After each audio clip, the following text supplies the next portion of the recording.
When Ibrahim Traoré, a visiting dignitary from Burkina Faso, arrives in Newark for a UN-related event, he is unexpectedly reminded of a dark chapter in his past, a time when his wife and child were caught in a violent civil protest abroad. During a walk through a modest neighborhood, he recognizes the face of Emmanuel Rojas, a humble bricklayer who, years earlier, risked his life to shelter Traoré's family from harm in a foreign country. What follows is a deeply emotional, real-life story of gratitude, dignity, and the hidden heroism found in ordinary people. As Traoré insists on repaying a debt that money cannot cover, he ends up transforming not only Emmanuel's life, but the soul of an entire community. The hum of the engines quieted as the private diplomatic jet rolled to a stop on the tarmac at Newark Liberty International Airport.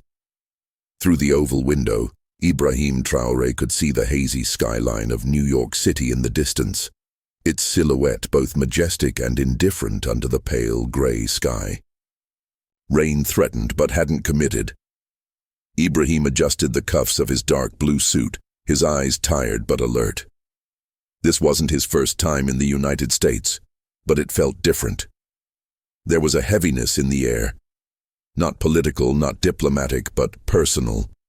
He couldn't name it yet. As he stepped onto the tarmac, flanked by two quiet security agents and a local liaison from the UN Conference Committee, flashes from waiting cameras caught the side of his face. Reporters called his name. Ibrahim, over here. President Traoré, is Burkina Faso ready to push housing reform in developing nations? He smiled politely, waved briefly, and kept walking.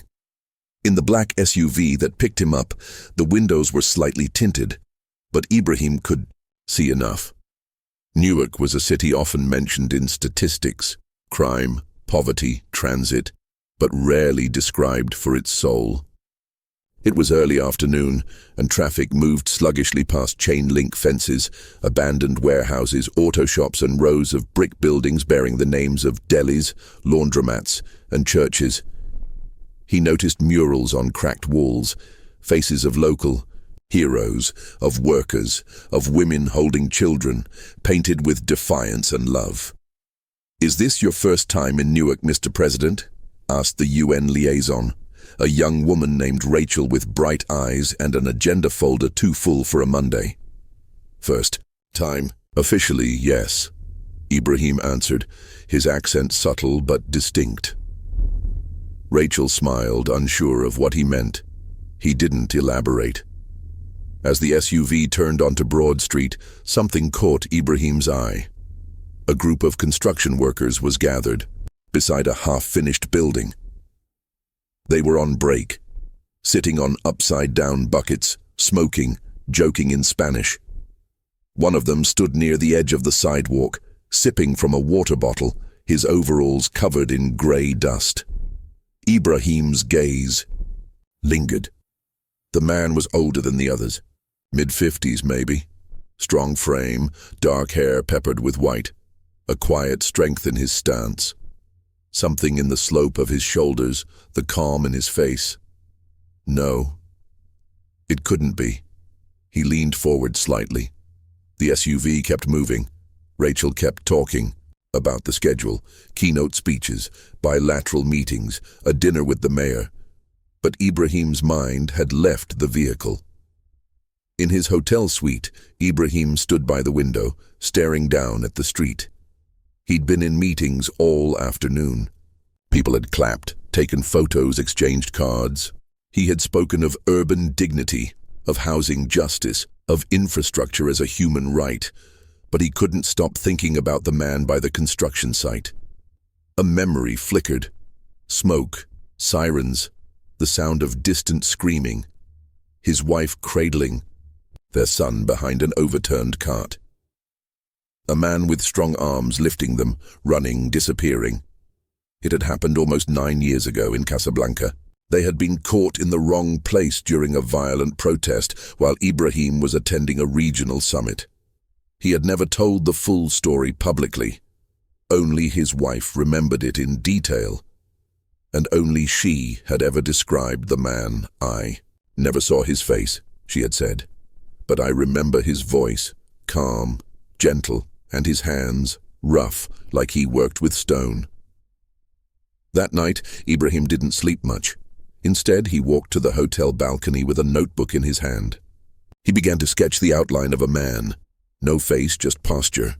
Broad shoulders, bent slightly forward, boots covered in cement, and hands. Hands that saved a family without knowing who they were. The next morning, against his staff's advice, Ibrahim requested a small adjustment to his itinerary. "I want to walk," he said, "alone if possible." Rachel hesitated. "Sir, I don't think security. I'll take only one man with me. No jacket, no badge. Just a quiet walk." She nodded reluctantly. Later that afternoon, as the city bustled on without knowing what was unfolding beneath the surface, President Ibrahim Traoré stepped onto the streets of Newark, not as a politician, not as a speaker, but as a man looking for a ghost from his past, a bricklayer, a stranger, a silent savior. He didn't know what he would say if he found him. He just knew he had to try. The sidewalks of Newark were alive with midweek energy. Horns blared at intersections. Kids ran across cracked pavement in backpacks, too, big for their frames, and the smell of fried empanadas drifted from a street cart run by an old woman in a Yankees cap. People moved fast. Construction workers, delivery cyclists, city workers in neon vests, all part of a rhythm that didn't wait for anyone. But Ibrahim Traoré walked slowly, dressed in a simple charcoal coat and plain shoes, with only a single unmarked security detail keeping a discreet distance. He blended in far better than anyone would expect from a head of state. It was what he wanted. No cameras, no speeches, just his eyes, his feet, and the weight in his chest. He turned a corner near Ferry Street and saw it again, the half-built structure he'd passed the day before. Red bricks stacked in clean lines, wooden scaffolding stretching toward the cloudy sky. A few workers moved in rhythm. Lay the mortar, set the brick, level it, repeat. Ibrahim's breath caught in his throat. There he was, the man, same build, same quiet presence. He wore a grey hoodie under his work vest, the sleeves pushed up to the elbows. Dust covered his arms, and his hands moved with the confidence of someone who didn't need to think to work. Ibrahim stepped closer to the sight. His eyes locked. The man turned his head, and for a moment, just one moment, their eyes met. Something in the man's expression changed. Maybe it was confusion, maybe just curiosity. He blinked, nodded politely, then returned to his task. Ibrahim stood frozen behind the construction fence, his hands in his coat pockets, heart racing like it hadn't in years. That was him. He was sure now. The man who had carried his wife. The man who had carried his son. A younger worker approached the man and asked him something in Spanish. They laughed. It was easy to imagine this man telling stories during lunch breaks, guiding new workers, keeping to himself but always watching out for others. Finally, Ibrahim stepped forward. A site supervisor looked up as he approached. "Hey, you can't." "Be back here," the man said, holding a clipboard. "I'm sorry," Ibrahim replied calmly. "I just need a word with that man. There." He pointed. The supervisor looked over his shoulder. "Emmanuel." Ibrahim nodded slowly. The supervisor called out, "Emmanuel, someone here wants a word." The man turned, surprised. Emmanuel Rojas wiped his hands on a rag tucked into his belt and walked over cautiously. His boots hit the gravel with purpose. Up close, Ibrahim could see the lines in his face, the kind carved by years of sun and stress and endurance. "Yes," Emmanuel said, not unkindly but wary. Ibrahim opened his mouth, and for a second, no words came. Then he said softly, "You saved my family." Emmanuel frowned. I'm sorry, what?" "In Casablanca, years ago. You pulled them into a doorway, away from fire, from chaos. You saved them. My wife and son. Emmanuel blinked. Casablanca. I haven't been there in, I don't know, over 10 years. Ibrahim studied him. It was during a protest. You had a bandage on your arm, a yellow scarf. You didn't wait. You just helped, and then disappeared. Emmanuel looked stunned. He leaned slightly against the fence. I remember the fire. Yeah, there was a kid crying, a woman screaming. I didn't know who they were. I just reacted. I didn't know anyone saw me. I never saw your face, Ibrahim said. Not until now. They stood in silence. Then Emmanuel smiled, slow and humble. They were okay? They are alive because of you. Emmanuel looked down, shaking his head. I've always wondered whether they made it. Ibrahim reached out his hand. Emmanuel shook it, calloused fingers meeting smooth ones. Can we talk? Somewhere quiet. Emmanuel hesitated, then nodded. My break's in 20 minutes. There's a food truck nearby. It's not much, but that's perfect. As Ibrahim stepped back, the security detail discreetly radioed in, but he waved them off. He didn't want protocol. He didn't want diplomacy. He wanted a conversation with the man who once vanished into a crowd and had unknowingly lived in his memory ever since. Casablanca, Morocco, 9 years earlier, the crowd surged like a living tide, crashing against barricades, shouting, chanting in broken rhythm. Tear gas hissed through the streets, clouding the alleyways and plazas. Smoke coiled into the sky as dumpsters burned, their orange glow flickering against the walls of old stone buildings. Ibrahim wasn't there, but his wife, Salamata, and their 5-year-old son, Abdoulaye, were. She had taken him for a short walk, while Ibrahim attended a last-minute diplomatic briefing. It was supposed to be a quiet morning, a coffee, a breath of fresh air. But politics didn't respect peace. And that day, a protest over police violence. Salimata heard the chanting first, then glass breaking, then screams. By the time she turned around, the cafe had locked its doors. People ran in every direction. A bottle exploded against the wall nearby. Abdoulaye cried out, covering his ears. Salimata scooped him up and ran. But the alleys were unfamiliar, and the sound of approaching boots and shouting voices boxed her in. Then the smoke, then the fire, and then a man. He appeared from nowhere, a bandana around his neck.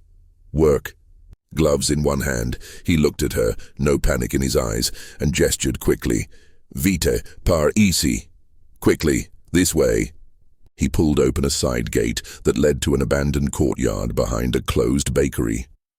Salimata hesitated only for a second, then ran toward him.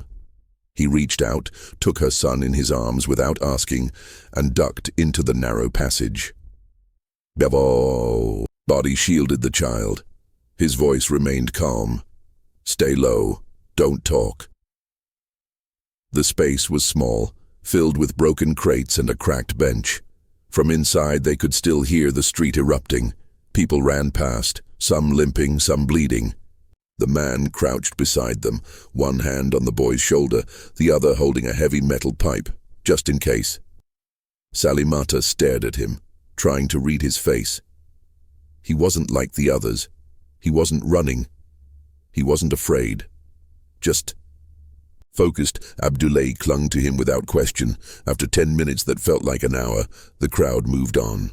The man peeked through the gate, made sure the coast was clear, and helped them stand. You'll be okay now, he said. Who are you? Salimata asked, tears streaking her face. Just someone who's been through worse. Before she could say anything else, he handed Abdoulaye back and disappeared through a side door, slipping into the maze of alleyways. No name, no goodbye. Present day, Newark, at a table by a food truck painted in bright Caribbean colors. Ibrahim and Emmanuel sat with steaming plates of arroz con pollo between them. Emmanuel listened as Ibrahim told the story. Slowly, quietly, each detail matched. The yellow bandana, the gloves, the metal pipe. "I never knew what happened after that," Emmanuel said. "That day was a blur. I just remember seeing them and knowing they wouldn't get out without help." Ibrahim's voice thickened. "You disappeared before I arrived. I found them shaking behind a gate, but safe. She told me someone carried our son, a man with the hands of a builder." Emmanuel looked down at his palms, now scarred and cracked from decades of labor. "I don't need recognition," he said. "I didn't even think they'd remember." "They did," Ibrahim replied. "Every year, on the same day. My wife tells the story to our son, not because of what you did, but because of how you did it. You weren't afraid. You didn't ask questions. You just helped." The street around them bustled on, indifferent. Cars honked, children laughed. But at that table, something sacred passed between two men who had once shared a single, irreversible moment. "It meant nothing to the world," Ibrahim added, "but it meant everything to us." Emmanuel nodded slowly, eyes misting. Then, after a long pause, he said, "Maybe that's all I ever wanted, to know they were okay." Ibrahim leaned forward, voice firm now. "They are. Because of you. And I didn't come here to say thank you." Emmanuel looked puzzled. "No? I came because I owe you something, and I won't leave until I find the right way to give it." Newark didn't sparkle, but it pulsed. It breathed. And beneath its grime, its rusted scaffolding and broken curbs, it carried stories most people would never hear. Emmanuel Rojas was one of those stories. He lived in a small second-floor apartment above a bodega that never closed. The windows rattled every time a delivery truck passed by, and the heat barely worked in winter. But rent was manageable. And in his world, manageable was the closest thing to security. After their brief lunch, Ibrahim had asked a simple question. "Can I visit your home?" Emmanuel hesitated. He wasn't embarrassed, not exactly. But how do you invite a head of state into a space where the ceiling leaks and the paint curls off the walls? But Ibrahim insisted. "If I am to understand who you are, I need to see where you live, not out of charity, out of respect." So they walked, just two men, one known by the world, one known by almost no one. Emmanuel unlocked the apartment door, pushed it open, and stepped aside. The living room was modest, its couch a bit sunken in the middle. A plastic table stood near the window with two chairs that didn't match. On the wall, a faded photograph of a young woman in a white blouse, smiling into the sun. "My wife," Emmanuel said quietly. "Lucia. She passed in 2014. Cancer." Ibrahim bowed his head slightly. "I'm sorry." Emmanuel nodded, as if the grief had long since been folded and placed into a drawer he only opened on quiet nights. He moved to the kitchen, poured 2 cups of strong coffee and handed one to Ibrahim. "I've been in this country for 27 years, he said, easing into a chair. "I built schools, houses, grocery stores, never had my name on any of them. But I knew which walls I laid. I knew which floors I leveled." "You never wanted to go back?" Ibrahim asked. "I did, but work kept coming. Then my wife got sick. Then it was just too late. I've got a daughter in Patterson. She visits when she can, works 2 jobs."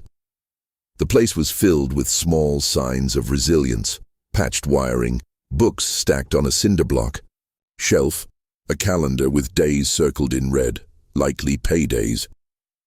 Emmanuel's world wasn't broken. It was carefully held together by hands that refused to give up. "Do they know?" Ibrahim asked. "Who?" "The people around you, your co-workers, your neighbors. Do they know what kind of man you are?" Emmanuel smiled faintly. They know I show up early, that I work clean, that I don't talk much. That's enough. Ibrahim looked around. This man, who had once vanished into smoke, had lived a quiet life of service. No medals, no parades, just survival, work, and quiet dignity. And still, there was something about the way he sat, the way he carried himself, not broken, just tired, but deeply, deeply whole. Before leaving, Ibrahim stood in the doorway and turned to face him. Emmanuel, the world doesn't know you, but I do, and my family does. That matters. Emmanuel shrugged. I'm not looking for anything. I know, but you're about to receive something anyway.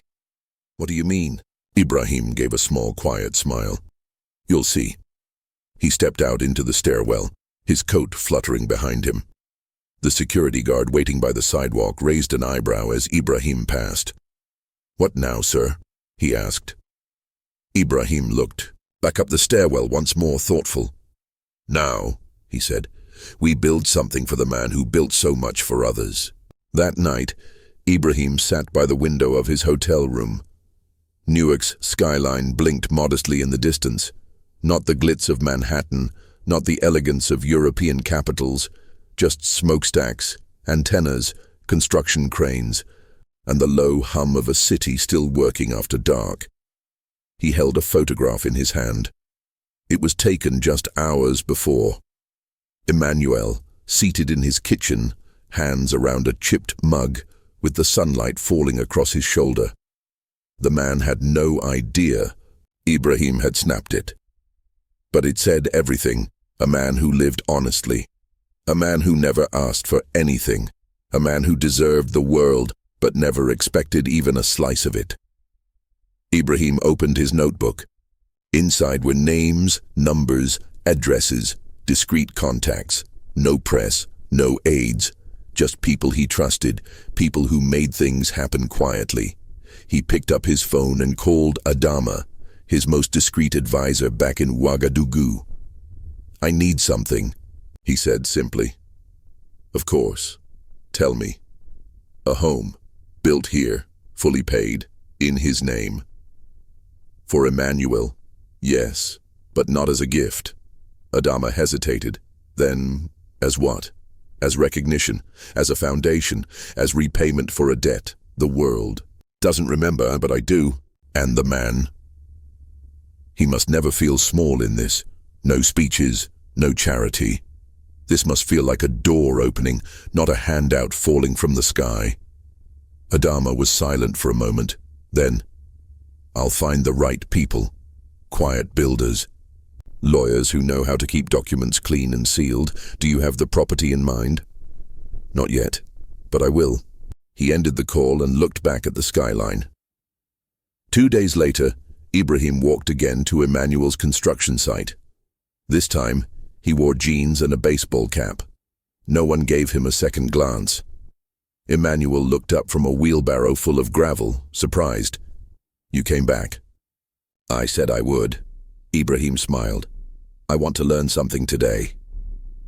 Learn? Yes. You build. I watch. Maybe I carry something. Maybe I ruin some bricks. Emmanuel chuckled. You're serious? I am. So Ibrahim spent the day beside him, passing bricks, mixing mortar, asking questions. The crew joked with him, not knowing who he was. And that was exactly how he wanted it. By mid-afternoon, his hands were dirty and his shoulders sore. Emmanuel handed him a water bottle and sat beside him on the curb. Not bad, Emmanuel said. You could have had a future on a crew. I'm already learning more here than in any palace, Ibrahim replied. He studied Emmanuel's hands again. They were steady, worn, but steady. Emmanuel, have you ever thought of owning something? Not renting, owning. Emmanuel raised an eyebrow. Like what? A house, a real home. Emmanuel scoffed gently. I've thought of it. Everyone has. But dreams like that, they stay in the drawer. You open it sometimes, then close it. Again, Ibrahim nodded slowly, as if filing that away, then said nothing. That night, he met with a local contact, an African-American lawyer named Ms. Rains, who worked with a community land trust. "I need your help," he told her. "I want to purchase a property in this city, quietly. Transfer ownership to someone who deserves it." Why quietly? Because the moment this becomes about me, it stops being about him. She studied him. This is rare. Usually people want their names engraved on plaques. I want my name forgotten, but I want his to be carved into the foundation. She leaned forward.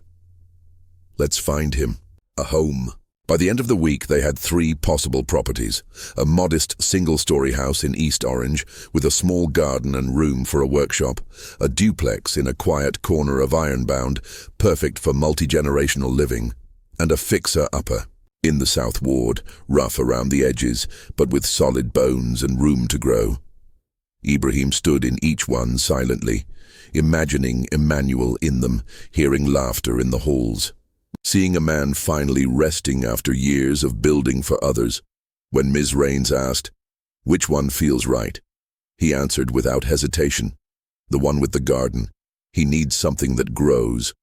O domingo amanheceu limpo, como o céu de Newark, tingido por uma leve névoa azulada e o ar ainda carregando o frescor da noite anterior. Ibrahim estava de pé desde cedo, já em frente a uma casa modesta, de janelas brancas, varanda estreita e um pequeno jardim repleto de promessas. Era ali. A casa de tijolos claros ficava em uma rua calma em East Orange. O portão rangia suavemente ao abrir.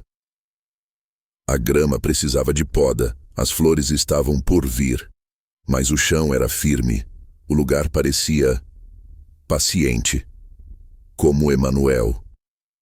Pouco depois das 9h, um táxi parou na esquina. Emmanuel desceu devagar, ainda vestindo seu casaco de trabalho.